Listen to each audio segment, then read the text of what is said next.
ఈ మోకాలు నిండా చీమ్ వచ్చింది, వాటర్ చీమ్ నిండిపోయింది రెండు మోకాళ్ళల్లో.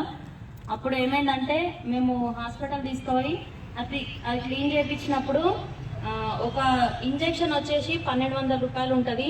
అది 6 మంత్స్కి ఒకసారి మేము వేయించేవాళ్ళం. అట్లా ప్రతి 6 నెలలకు ఒకసారి వేపిస్తూనే ఉండాలి, లేదంటే మళ్ళీ రెగ్యులర్ ప్రాబ్లం స్టార్ట్ అవుతుంది.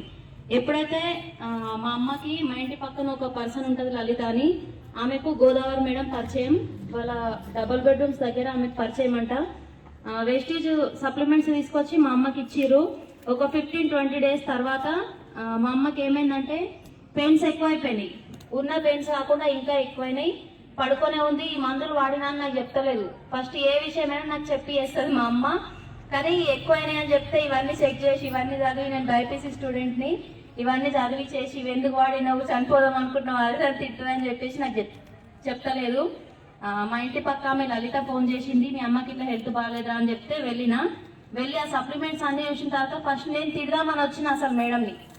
గోదావరి మేడం ఎప్పుడైతే సప్లిమెంట్స్ ఇచ్చిపోయిందో తిడదామని వచ్చిన, కానీ మేడం నన్ను కన్విన్స్ చేసింది. ఈ 15 రోజులలో పెయిన్స్ ఎక్కువైనాయి కదా, ఇంకో 15 రోజులు నువ్వు వాడి నాకు టైం ఇయ్యు, ఆపకుండా వాడియుడు.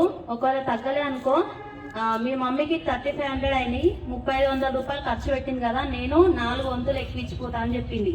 అయితే ఇవన్నీ కాదు, మా అమ్మకి ఏమన్నా అయితే నేను అస్సలు ఊరుకోనని చెప్తే అంత ఛాలెంజింగ్ మాట్లాడినా కూడా నన్ను కన్విన్స్ చేసి ఒక 15 రోజులు ఒప్పించింది. 15 రోజుల తర్వాత ఎప్పుడైతే మొత్తం పడుకోనుందో ఆమంతలు ఆమె లేచి అన్ని పనులు చేసుకోవడం స్టార్ట్ చేసింది మా అమ్మ.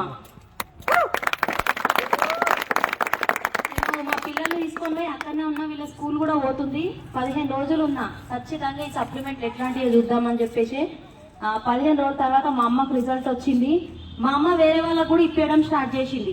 ఆమెలాగా ప్రాబ్లం ఎవరికైతుందో బీపీ, షుగర్, మోకాలు నొప్పులు, ఇంకా వేరే ప్రాబ్లమ్స్ కూడా చాలా ఉంది. పిల్లలు లేని వాళ్ళకు కూడా రిజల్ట్ వచ్చింది కుక్నూర్పల్లిలో.